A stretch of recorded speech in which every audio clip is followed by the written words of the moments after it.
Well, as we approach the garden yet again here, it is about a week or so into September, a week and a half. I'll update this thing when I put it up. So we've been getting a lot of produce from the garden here. And not too much damage from the animals lately at all. A few things have been pulled out. We did get another head of cabbage. Still some green stuff to come in. Some big green stuff here. That's probably some the size of it. I'd say that was a better boy. But there's a bunch of tomatoes here. Tomatoes. I'm gonna have to make some stewed tomatoes this year. I've never had enough tomatoes to make stewed tomatoes. And we have Swiss chard growing in a number of places here and growing pretty well. As over here there's some too. And the cucumbers are pretty much done. I don't see many of them that are really gonna form. And they're starting to wither and die, as you can see. Most of the peppers, I think all the peppers may have matured, so there's not gonna be a chance for them to sprout any new ones. They're trying. You can see they're flowering here, but I really don't think that's gonna happen. But hey, who knows? I'll let it go. And in here we did get a small second crop of beans. Actually, I've got to check the other bunch in here out. I didn't pick them. I picked most of the other stuff. But in any case, it's kind of what we're doing here. I think we're going to definitely get some Brussels sprouts at the tail end. Here's one that's well underway. Look at them forming up in there. So we may get those. The cold weather really makes them pop out. We're not there yet, but we're going to get there. Here's another one, definitely on its way. I think stress makes them pop out. With some in there. And there's some others over in the other part of the garden. So I have not picked this yet. I got to pick these for their second blossoming. And the ones over there. So I got the beans in 3 different locations here in this part of the garden. And it has produced a lot of beans. To the point, sorry about the noise. We are on the flight path and also the landing pattern, so you hear them coming in. Well, that's kind of what's going on here in this place. I'll show you I haven't done much with next door. I have been, for the last 2 weeks, suffering from a back problem. And right now, it's doing the best it's done in a while. But I have barely been able to move. Can't hardly put on my pants and stuff, things like that.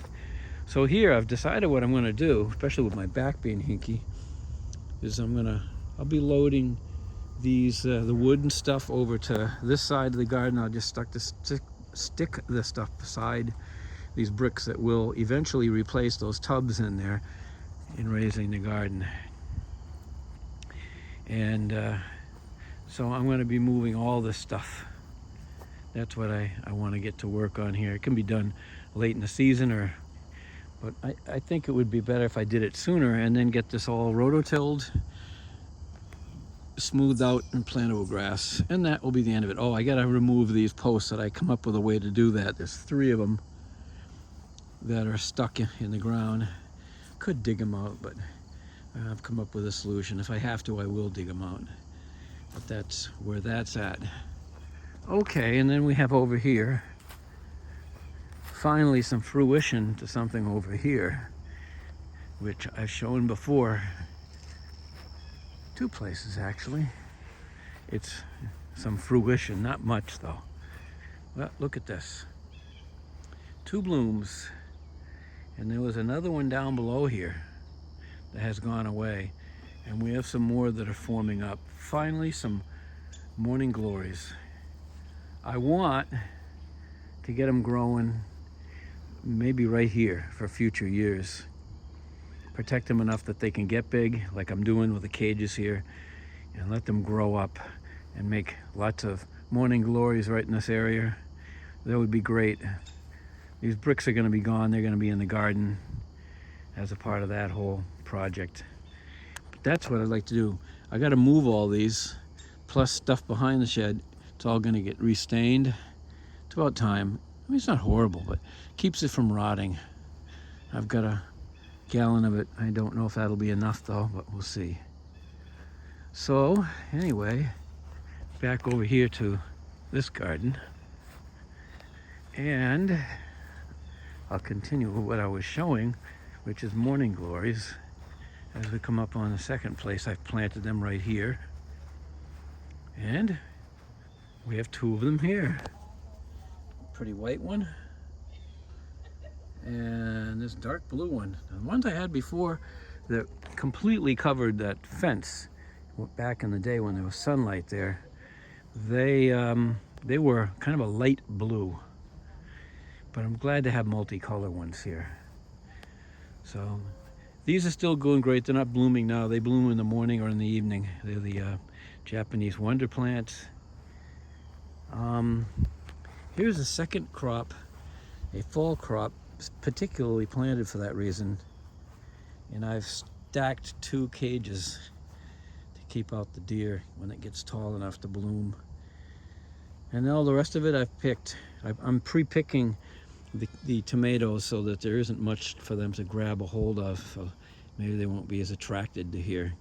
So I've pretty much picked this over, but this has been growing well all season too. There's some Swiss chard there in 2 containers, you can see. So there's at least 4 containers of Swiss chard. And another good possibility, which is getting some eaten, Brussels sprout. And right on the edge here, I would have expected the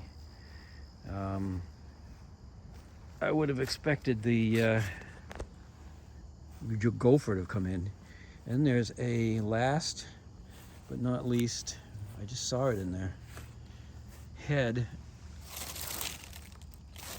cabbage. I think I'm going to pluck that out before the deer start eating that one. Oh, I spotted something else new. Funny, sometimes just doing these. Yeah, this is unusual. It's one of these special squashes that I grow. I'll pick it right now. See how that tastes. Yeah, it came from the trombosino seeds, but it's a different color. They're green. So I got a cabbage and this to pick and bring over there as I go along. And as I say, more Swiss chard. Other stuff always coming up here. I expect this will probably go into September. Most of this is all dead. Those were beautiful when they were in bloom, the chives, onions. But all this stuff is kind of mostly gone by. And so you don't see too much here for color. Those are still blooming. They'll bloom all the way into the late fall till I pull them out, and then they'll finally die. The Japanese wonder plants, mirabilis. There's a whole bunch of different colored ones in here. They've been beautiful. So I may try to plant them in similar places next year. Remembering from here, because the one I have, oldest one, is planted pretty much in the same place it's always been, and it always does good. This is a late bloomer. I don't even know what this is. I should take a picture of it and then feed it to Google, and it can tell me what it is. The tickweed's mostly gone, and I forget what that was. But yeah, most of this stuff is going by. Fall is here. The final thing, oh, not really final. Back here is that plant that I talked about that I've planted every year in the same place, another Japanese wonder or mirabilis. However, let me take a fast walk up to front, and I'm going to stop the video there. But I thought I might let you see what's out there. We've been getting blooms.